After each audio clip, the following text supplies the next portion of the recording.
Hola, somos el grupo 4, Alonso Mancini, Vicente Mackenzie y Carlos Mundaca. Este es el proyecto 3, el problema de transporte y solución inicial factible. Utilizaremos el método de Russell y método de costo mínimo. Los software que utilizamos fueron los IDEs, editores de texto enriquecido, tales como Atom Sublime Text y VS Code, según el gusto de cada quien. Además, Python, lenguaje de programación multifuncional que se utilizó para realizar el programa, los algoritmos y métodos propuestos.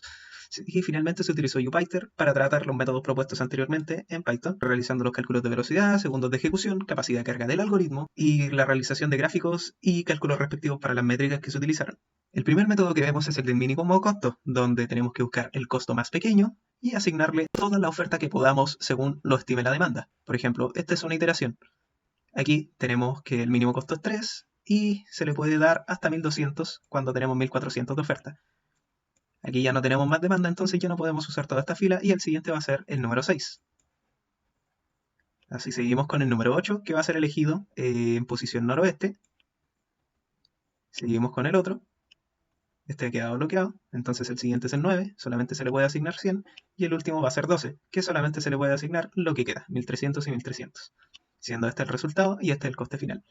Aquí podemos ver las funciones relacionadas al mínimo costo, donde aquí podemos obtener el index o el índice de dónde va a estar el número más pequeño. Aquí tenemos la descomposición que nos va a entregar números al azar según corresponda de oferta y demanda. Esta es la función de minCost, que lo que hace es encontrar al final la matriz correspondiente a los costos más pequeños. Este sirve para calcular los costos y finalmente una función para crear los casos de prueba, que toma las n distribuidores y n comercios, que es para crear las filas y las columnas tanto de los costes, así también de la demanda y la oferta. Finalmente podemos hacer un ejemplo aquí de cómo funciona el programa. Aquí crea uno al azar y aquí entrega la matriz final de una de 7 por 5 con su respectiva matriz final correspondiente y con el costo final. El método de aproximación de Russell sirve para conseguir soluciones óptimas para el problema de transporte, basándose en los costes unitarios para conseguir índices de costes y luego asignar valores de la solución. Para entenderlo mejor, se resolverá el siguiente problema de transporte utilizando el método de aproximación de Russell. Primero lo escribiremos como una matriz para que sea más fácil ver lo que está pasando. El primer paso del método de Russell es conseguir los índices de coste para cada una de las casillas. Este se consigue con el máximo de la fila más el máximo de la columna menos el valor de la casilla en la que estamos. Al hacer todos esos cálculos conseguimos todos los índices de coste. Por ejemplo, para el índice de coste 2,1 estaríamos en esta casilla de aquí. Tenemos el máximo de la fila, o sea 13 de esta fila, el máximo de la columna, o sea 10, menos la casilla IJ, que es la 2,1,3. 13 más 10, 23, menos 3, 20. Y así se calculan todos los demás índices de costes. Ahora tendremos que fijarnos en el mayor índice de coste, que es el mismo 20 de la casilla 2,1, y asignaremos a esa casilla el máximo posible. En este caso, 1200. Nos damos cuenta que la demanda del comercio A queda en 0, por lo que no se podrá asignar nada más en esa columna. Entonces marcaremos los índices de costes en rojos para no considerarlos en las siguientes iteraciones. Luego se vuelve a hacer lo mismo. Encontramos el índice de coste mayor, el 19, asignamos el máximo, que en este caso es 200. Vemos si hay algún 0, que lo hay en esta fila, marcamos eso en rojo porque ya no lo vamos a considerar. Y lo hacemos de nuevo. Ahora vamos al 17, asignamos el máximo, que sería 1300. Marcamos en rojo lo que ya no vamos a considerar. Y finalmente, en la última iteración, usualmente es muy sencillo, ya que solamente tenemos dos casillas en las que podemos asignar valores, con una oferta de 1800, una demanda de 400 y la otra de 1400, es asignar el máximo a cada una y el problema quedaría resuelto. Ahora solo resta conseguir la función objetivo, que sería hacer la multiplicación entre cada uno de estos números de la cantidad asignada por el coste unitario y sumarlos, consiguiendo así el valor de la función objetivo z, que en este caso es 31.000. Ahora veremos cómo se comporta este método en un programa de Python.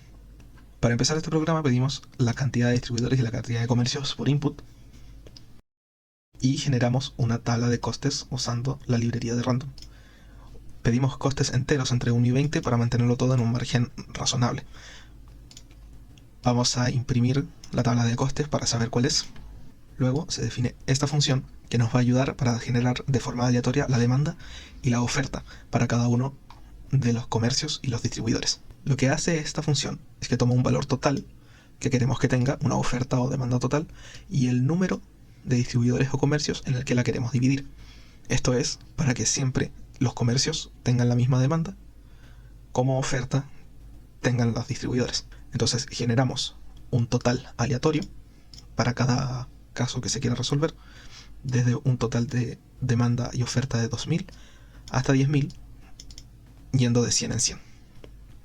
Se asigna la demanda y la oferta, se imprimen para saber cuáles son, y luego se empieza a crear la matriz de los índices de coste, que es recorrer la matriz que ya existía de los costes, pero ahora calculando el máximo de la fila más el máximo de la columna menos el valor de la casilla. Ahora hay que empezar a encontrar la solución. Primero se inicializa una matriz solución en 0 para ir sumando lo que se va asignando. Se encuentra primero la posición del mayor índice de costes en la matriz, se guarda su posición y se asigna el valor máximo posible a esa posición. Si es que la oferta es menor o igual a la demanda, se asignará el valor de la oferta, y si la oferta es mayor a la demanda, se asignará el valor de la demanda. Luego se cambiará el valor del índice de coste por 0 para que no vuelva a ser considerado, ya que buscamos siempre un máximo. 0 nunca va a poder ser el máximo en esa matriz. Se imprimen las soluciones y el coste total de la función objetivo. Esto lo podemos probar con un par de iteraciones. Si nos pide cantidad de distribuidores, digamos un ejemplo pequeño de 3 distribuidores y 3 comercios, tenemos aquí la matriz de los costes unitarios para cada distribuidor y cada comercio, la demanda de cada comercio, la oferta de cada distribuidor. Si nos damos cuenta, suman lo mismo. 4.200 más 2.400 más 700 es lo mismo que 2.700 más 500 más 4.100. Luego nos entrega la matriz solución según la aproximación de Russell, que esto sería que al comercio A le están llegando 2.700 del distribuidor A, 500 del distribuidor B y 1.700 del distribuidor C. Y al comercio B solo le están llegando los 2.400 que le quedan desde el comercio C. Y la función objetivo. Para analizar los resultados se definieron dos métricas, la primera siendo la velocidad de resolución promedio, y esta métrica es una forma de medir el tiempo que demora cada método en solucionar un problema.